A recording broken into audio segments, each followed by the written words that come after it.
Well, the Green Bay men basketball team got their first road win of the year on Friday night against Wright State. They were hoping to add to it, do the double with the second game of the road trip at Detroit. That was this afternoon, as the Titans are extremely excited to have the GB Phoenix out there. Brennan Kugel then with the three-pointer, bam, hits it. 11-point lead in the second half for Green Bay, but it would not last. Marcus Love gets the jumper. Phoenix were down 3 in the final seconds. So furiously trying to come back. They got a couple of good looks. One doesn't go. Then as time expired, and both go begging. 77-74, Detroit takes the win.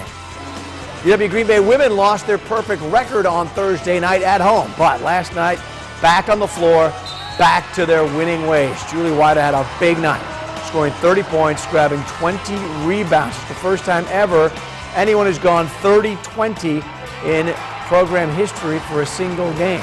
The Phoenix got back on the winning track with everybody contributing. They beat Wright State by 5. Well, the Phoenix women can light up the scoreboard on offense, of course, but their defense is a force as well. Now, Green Bay's bread and butter to their defense is man-to-man, but our Justin Felder says the Phoenix have a not-so-secret weapon on D that has opponents feeling the sting.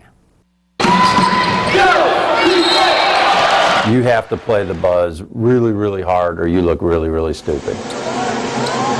You hear that? It's the Phoenix's changeup. Their basketball bulldozer to level the playing field. The buzz defense. Fun, exciting. I think it gives us freedom on defense. Everyone's flying around, and it's a really fun defense for us to play. In man, we're very structured. You have to do this when, and all the different things that we do, where there's not as much structure, so it's a little more fun to play. The buzz is essentially a 2-1-2 zone with a lot of trapping, some variation, and a lot of freedom for players to make plays. Sort of take teams off guard and make them double think, where a trap might be coming from, or it's just something to get away from our man.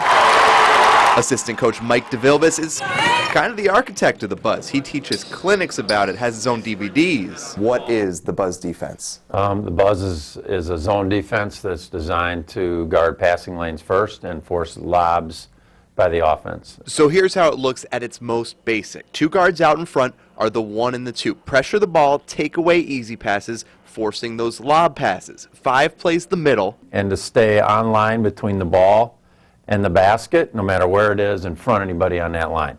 So if the ball's here, of course that defender is there. On the back line are 3 and 4. They're responsible for tipping or stealing those difficult lob passes. This has got to be Michael Jordan, one of your best anticipators, supposedly. But this is our best anticipator, and she's really good. For the Phoenix, that'd be Julie White. Using the buzz against Milwaukee, White had a team and conference record 12 steals, 11 in the first half earlier this season.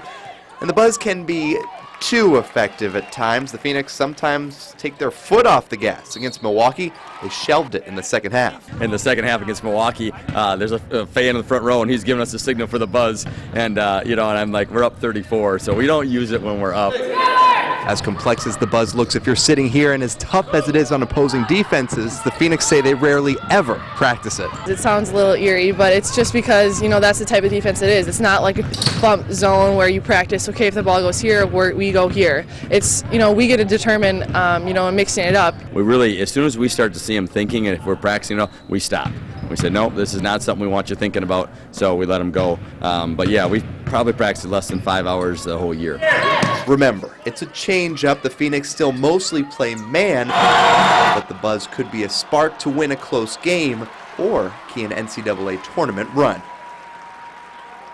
Justin joins us now, and I thought it was interesting. If you don't go all out, the defense, where it can help you, it will absolutely kill you because there are just too many holes if you're not able to run it like you should. That's absolutely it, and you hear, I spoke to Julie White, I didn't include this part. She said, if we don't get it right, they're going to let us know about it. And that's actually a fun thing on the defense when you have the man defense where it's so specified, you need to be here, you need to do this, you need to do that. They get a little bit more freedom, but you're absolutely right. Let's talk tournament time now because they're going to go up against some big teams, some tall teams, and you say they want to try to get the lob into the middle, try to do that. Is this as effective against a big, tall, athletic team that they can't dominate with their quickness?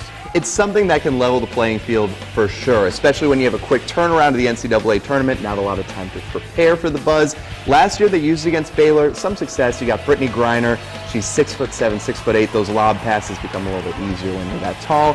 But they used it against Arkansas Little Rock too, a game they were favored to win, ended up being a real key in the game, that buzz, really helping them beat Arkansas Little Rock and ultimately move on. And that's part of it, because you get to the tournament, everybody's just as athletic, so you can't just dominate another team athletically, but this is something you can kind of throw in, as they say, like a changeup, just a little bit of a wrinkle, something to keep them going. Well, we know that coaches like to watch film, and they always are checking out everybody else's strategies. Is this something that we're going to see a lot of now? You get the sense, talking to Coach Bolon, talking to Coach DeVilbiss, that they feel like they're kind of on the cutting edge here, that this is something like the spread offense in football or the Princeton offense in basketball that's going to be used more across all of women's college basketball as time goes on and as they see the film. And I asked Coach Matt Bolon about that, and he said, yeah, he's seeing it pop up seemingly everywhere.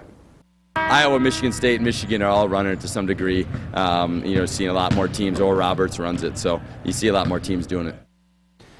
You're seeing it a lot of places, and there are DVDs. We're not giving away any trade secrets here, Yeah. I hope. And actually, we dove into the defense. Hopefully, we explained it, did a decent job. But there's more to it than that. And we spent some time with Coach Mike DeVilbiss kind of at his whiteboard, posted a longer segment of that online, fox11online.com. If you want to check it out, he really gives some great detail and some real good insight into what they're really doing when the ball goes here, when the ball goes there, what they're looking for. Posted that online for you to check out. Yeah, and Coach DeVilbiss really kind of the hidden, secret weapon that the Phoenix have had for many years now. He's the architect. He's got the DVDs with his face on it. He's on the hey, we're on the cover of the DVD.